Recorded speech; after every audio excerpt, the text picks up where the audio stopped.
국민 강사라고 불리는 어느 여자 강사의 책에 실린 내용입니다. 이분이 어느 명문대학에 특강을 하러 갔다가 그 대학의 여자 대학원생의 요청으로 상담을 하게 되었습니다. 27살 된 이 여자 대학원생은 과학고 시절 전교 1, 2등을 다툴 정도로 수재였고 명문대를 졸업한 뒤에 언론고시를 통해서 기자의 길에 들어섰던 사람입니다. 그런데 자기는 기자의 일이 적성에 맞는 줄 알고 선택을 했는데 해보니까 그게 아니더라는 거예요. 시간이 지날수록 마음의 방황이 심해지더니 나중에는 내가 도대체 왜 이 일을 하고 있나 하는 고민을 하루에 12번도 더 하게 되더라는 겁니다. 결국 그녀는 사표를 낼 수밖에 없었고 그 이후에 일종의 도피처로 그 대학원에 진학해 있었던 겁니다. 이 여학생은 자신의 꿈이 뭔지, 자기가 정말 뭘 좋아하는지 모르는 상태에서 절망하고 있었고 우울증 치료를 받으면서 대인 기피증에도 시달리고 있었습니다. 이 저자는 이 여학생과 상담하면서 현상과 속성, 즉 겉모습과 속마음을 혼동해선 안 된다고 강조합니다. 이 여학생이 졸업 후에 기자의 길을 택했던 것은 평소 사회과학책을 읽고 생각을 정리하는 것을 좋아했기 때문이라고 합니다. 그런데 대화를 나누어 보니 그녀가 진정 좋아하는 것은 한 가지 주제에 대해서 깊이 사색하는 것이었습니다. 사회과학책이나 글쓰기는 그러한 깊은 사색을 위한 도구에 불과했을 뿐입니다. 그런데 이 여학생은 단지 겉으로 드러나는 현상만 보고 기자의 길을 택했었던 겁니다. 물론 기자가 된 뒤 그 여학생의 일상은 사회적 이슈와 글쓰기로 채워졌습니다. 하지만 전혀 만족감은 느낄 수 없었습니다. 거기에 사색은 빠져 있었기 때문입니다. 신참 기자인 그녀가 써야 할 것은 정보 전달 위주의 스트레이트 기사이지 사색을 담은 글이 아니었습니다. 또 매일 마감 시간에 쫓겨야 하는 일간지의 특성상 깊은 사색을 한다는 것 자체가 불가능했습니다. 시간이 지날수록 그녀가 번민에 빠진 것은 당연한 일이었고 결국 사표를 낼 수밖에 없었던 겁니다. 여러분, 우리는 겉모습과 속마음을 구분한다고 생각하지만 사실 혼동할 때가 많습니다. 이건 본인도 모를 때가 많습니다. 어느 고등학생이 갑자기 그 가수의 길을 걷고 싶다는 뜻을 부모에게 밝혔습니다. 이 학생은 정말 전교 1등 하던 학생이었는데 가수가 되겠다니 부모에겐 정말 쓰나미 수준의 재앙이었습니다. 그런데 그렇다 그래서 또 무작정 막을 수도 없었습니다. 고민하던 부모는 그 학생을 지도하던 교회 목사에게 조언을 구했는데 그 목사의 의견 역시 절대 반대였습니다. 그 학생의 학업 수준 때문도 아니고 재능 때문도 아니었습니다. 그 학생을 냉철히 보았을 때 정말 좋아하는 것은 노래와 음악이 아니라고 판단했기 때문입니다. 그 학생은 그룹을 만들어 싱어로 노래하면서 그 자체를 좋아한다고 생각했지만 그가 진정 좋아하는 것은 사람들의 박수와 자기를 향한 시선이었습니다. 노래와 음악은 그것을 얻기 위한 수단과 도구에 불과했을 뿐입니다. 여러분, 노래와 음악 자체가 인생의 가치인 사람은 그것을 위해서 자신과 싸우는 힘든 시간도 얼마든지 견뎌냅니다. 왜냐하면 그러한 시간 속에서도 삶의 의미를 느낄 수 있기 때문입니다. 하지만 음악이 하나의 수단에 불과한 사람은 그 시간 못 견딥니다. 환호와 박수가 없는 이상 음악은 더 이상 자기가 좋아하는 것이 아니기 때문입니다. 자기가 좋아하지도 않는 것을 위해서 힘든 시간을 끝까지 견뎌낼 사람은 사실 아무도 없습니다. 그 학생의 진로가 어떠했는지 그 뒤 이야기는 잘 모르겠지만 어떤 경우건 겉모습만 보지 말고 내면의 속성을 냉철히 판단할 수 있는 것이 삶의 지혜일 것입니다. 오늘 본문은 하나님이 이스라엘에게 첫 번째 유월절을 지킬 것을 명령하는 장면입니다. 이스라엘은 이 명령대로 유월절을 지키고 출애굽하였습니다. 이 순간까지만 해도 이들에겐 기쁨과 감사가 넘쳤을 겁니다. 하지만 광야에 들어선 이후엔 달라졌습니다. 이들은 불평과 그 원망의 나날들을 보내다가 결국 가나안에 들어가지 못하고 실패하고 말았습니다. 그 이유가 무엇이었습니까? 겉모습과 속마음이 달랐기 때문입니다. 하나님의 명령대로 애굽을 떠나는 현상만 보면 이들은 모두 하나님의 말씀에 순종하는 신령한 사람들 같았습니다. 아마 본인들도 그렇게 생각했을 겁니다. 근데 문제는 그들의 속마음이었습니다. 그들이 진정 원했던 것은 말씀의 성취가 아니라 노예 생활로부터 벗어난 안락한 삶이었습니다. 출애굽은 그것을 위한 수단이었던 겁니다. 만약 그들이 지향하는 가치가 하나님의 말씀을 이루는 것이었다면 그들은 광야를 걸으면서도 의미와 감동을 느꼈을 겁니다. 하지만 편안한 삶이 추구하는 가치였기에 그들은 광야의 고난과 맞닥뜨리면서 하등 출애굽의 의미를 느낄 수가 없었습니다. 거기나 여기나 애굽이나 광야나 고생하기는 마찬가지인데 뭐 때문에 우리를 여기까지 끌고 나왔느냐. 이들의 불평과 반역은 어쩌면 당연한 수순이었습니다. 여러분, 우리 모두 마찬가지입니다. 우리 지금 이 자리에 나와 예배하고 있습니다. 겉으로 드러나는 현상만 보면 우리 모두 주님을 섬기고 따르고 예배하는 자들입니다.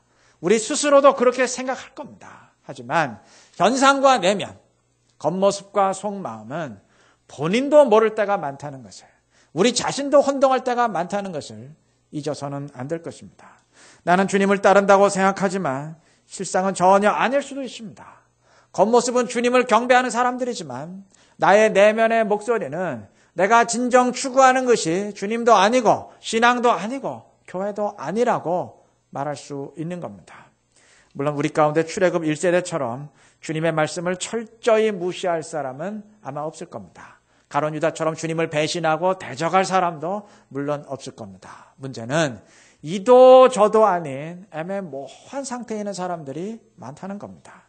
우리가 주님과 교회를 하나의 수단으로 여길 만큼 불경하지는 않지만 그 정도까지는 아니지만 주님을 위해 사는 것을 내 삶의 궁극적인 가치로 여길 정도로 경건하지는 못한 모습. 이것이 혹시 우리의 모습은 아닐까요? 세상을 그대로 추정할 만큼 형편없지는 않지만 믿음으로 세상을 완전히 승리하며 살아갈 만큼 굳건하지도 못한 모습. 아마 이 모습이 이 땅에 호흡하는 대다수의 그리스도인들의 모습이 아니겠습니까? 드러나는 현상에 만족하는 자들이 아니라 내면의 깊은 소리를 확인할 수 있어야 될 것입니다. 나의 속마음을 주님의 영으로 채우고 그래서 겉모습과 그 속마음의 간극을 점점 메워갈 수 있는 우리가 되어야 될 것입니다. 그렇게 될 때 주님이 우리를 기뻐하시고 더 큰 은혜로 우리를 채워주실 줄로 믿습니다. 본문 12절 마지막 부분 보시면 하나님은 애굽의 모든 신을 내가 심판하리라. 나는 여호와라 말씀하셨습니다. 6월절 재앙이 표면적으로만 보면 그 애굽의 그 장자들과 짐승의 초태생들을 치는 재앙이지만 내면적으로는 실제로는 애굽의 모든 신들을 심판하는 재앙이라는 말입니다. 더 정확히 말하면 6월절 재앙뿐만이 아니고 10가지 재앙 모두가 이러한 성격의 심판이었습니다. 10가지 재앙의 대상들이었던 개굴이나 나일강 등등은 모두 당시 애굽 사람들이 신으로 숭배했던 우상들이었습니다. 하나님은 10가지 재앙들을 통해서 이들 신들을 심판하셨던 겁니다. 이렇게 하셨던 이유는 오직 여호와만이 참 신이고 그러하니 여호와만을 섬겨야 한다. 그러한 의미였습니다. 여러분, 이스라엘 백성들은 지금까지 애굽에서 400년 이상 살았습니다. 그러다 보니 여러 신들을 우상으로 숭배하는 그 애굽의 정신 문화에 싫든 좋든 알게 모르게 오염될 수밖에 없었습니다. 이러한 상태에서 몸만 출애굽한다고 이들이 하나님의 백성으로 새롭게 출발할 수 있는 것 아닙니다. 정신적으로 새롭게 태어나야 됩니다.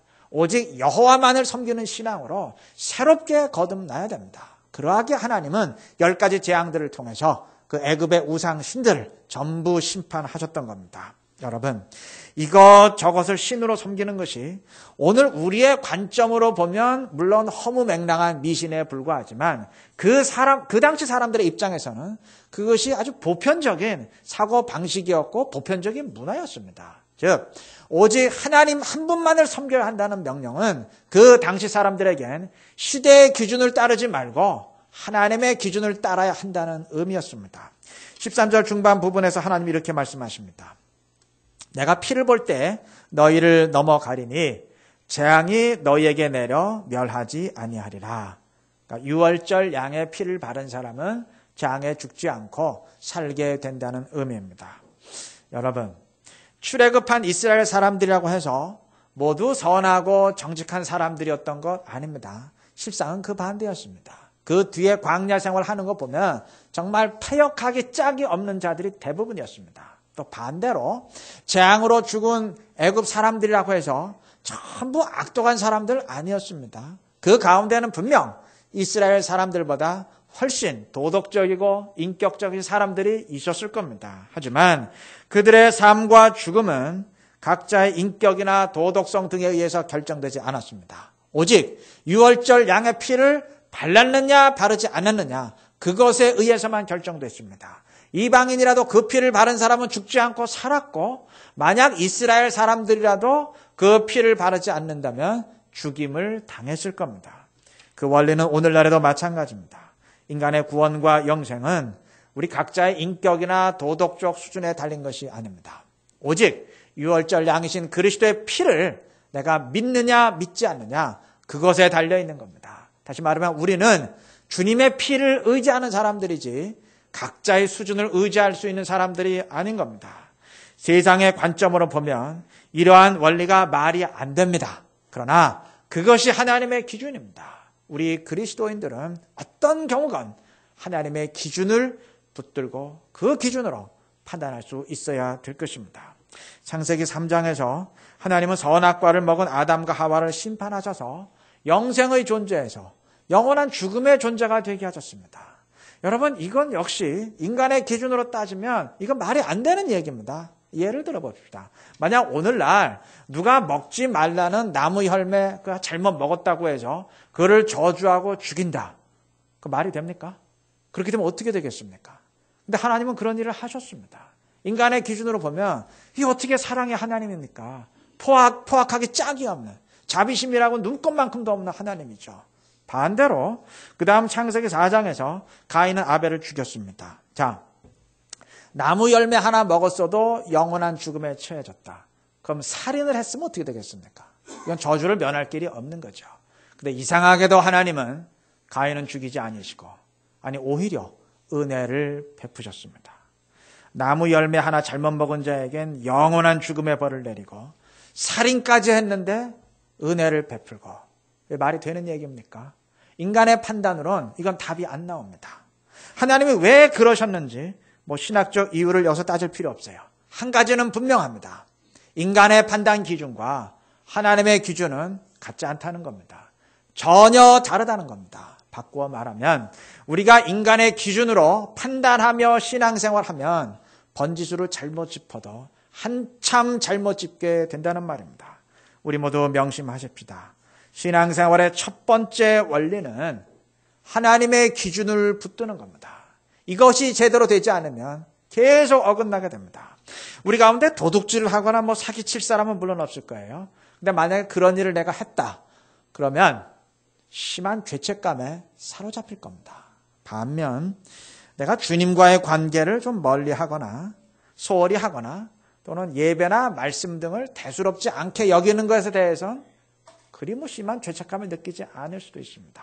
그런데 혹시 그게 착각이라고 생각하진 않습니까? 우리가 지금 인간의 생각으로 판단하고 있다. 인간적인 기준으로 판단하고 있다고는 생각지 않으십니까?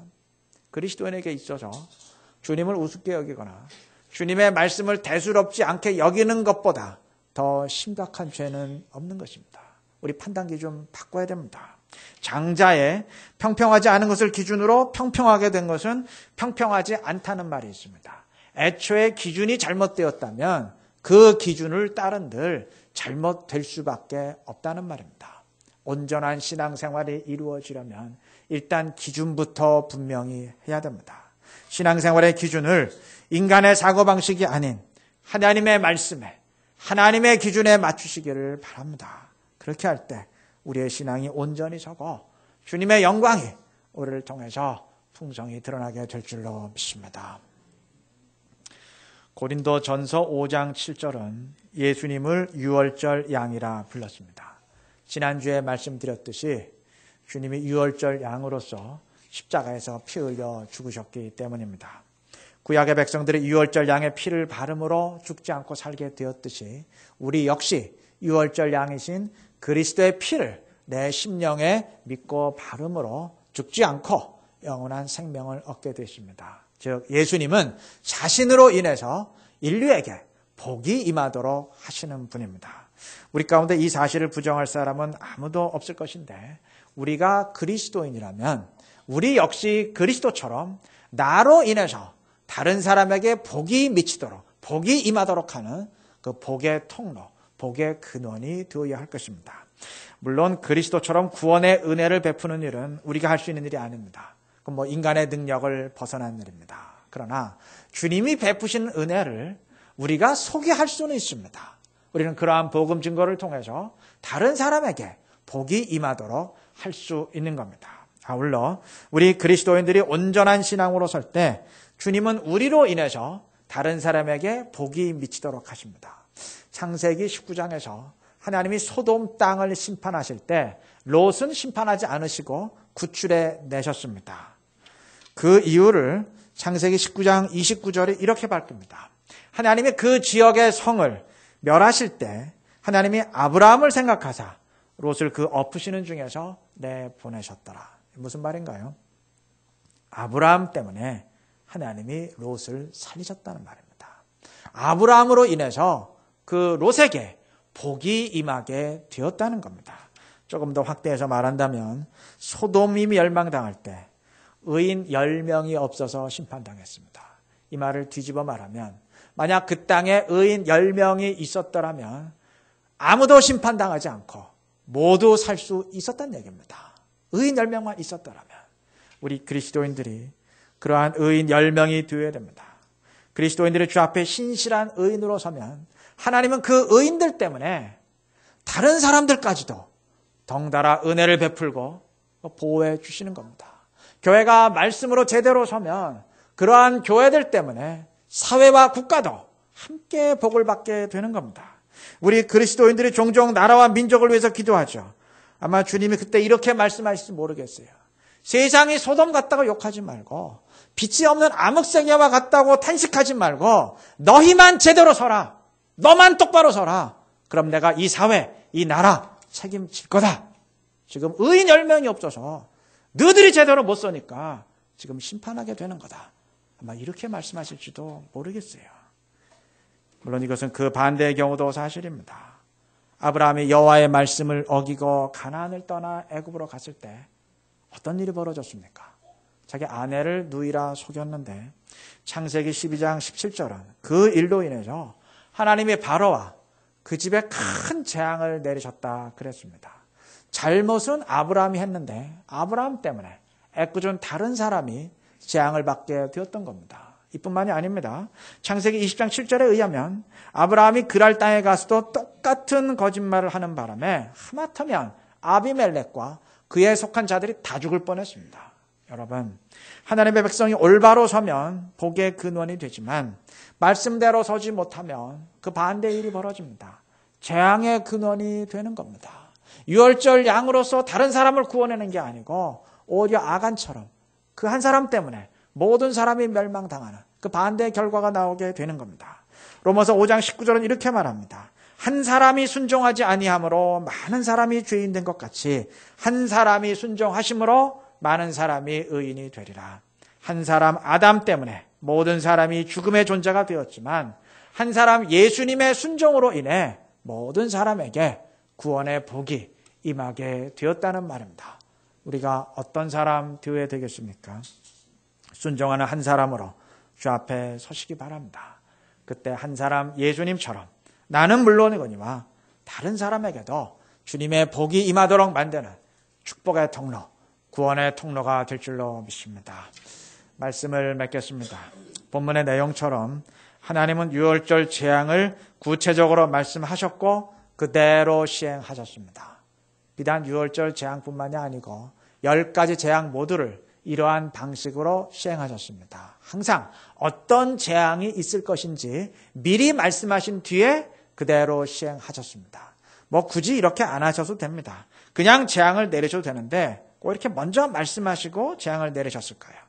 하나님의 말씀이 그대로 이루어진다는 것을 그걸 의도적으로 보여주시기 위함입니다. 아마 6월절 재앙을 비롯한 10가지 재앙을 체험하면서 이스라엘과 애굽은 하나님의 말씀이 반드시 이루어진다는 걸, 그리고 그 말씀이 얼마나 무섭다는 것을 분명히 깨달았을 겁니다. 바로의 권력은 무시할 수 있어도 하나님의 말씀은 결코 무시할 수 없다는 사실을 이들은 몸으로 10번이나 분명히 체험했습니다. 하나님이 의도하셨던 것이 바로 이것입니다. 세상의 힘과 권력을 두려워하는 자들이 아니라 하나님의 말씀을 두려워하고 순종하는 자들이 되어야 한다. 그래야 내 백성이 될 수 있다. 그래야 하나님 나라를 이룰 수 있다. 그러한 의미였던 것입니다. 우리 그리스도인들이 이러해야 됩니다. 하나님의 백성이란 그의 말씀을 두려워하고 그것을 절대적인 기준으로 따르는 사람입니다. 그 말씀을 이루는 것을 인생의 궁극적인 가치로 여기는 사람들입니다. 그래서 신앙생활의 겉모습과 속 내면이 일치하는 사람들입니다. 그러한 사람들이 진짜 그리스도인인 겁니다. 우리 모두 진짜 그리스도인 되시기를 바랍니다. 그래서 주님의 풍성한 은혜 가운데 거하면서 그 은혜를 다른 사람들에게도 미치게 할 수 있는 축복의 통로, 은혜의 통로가 되시기를 그리스도의 이름으로 축원합니다.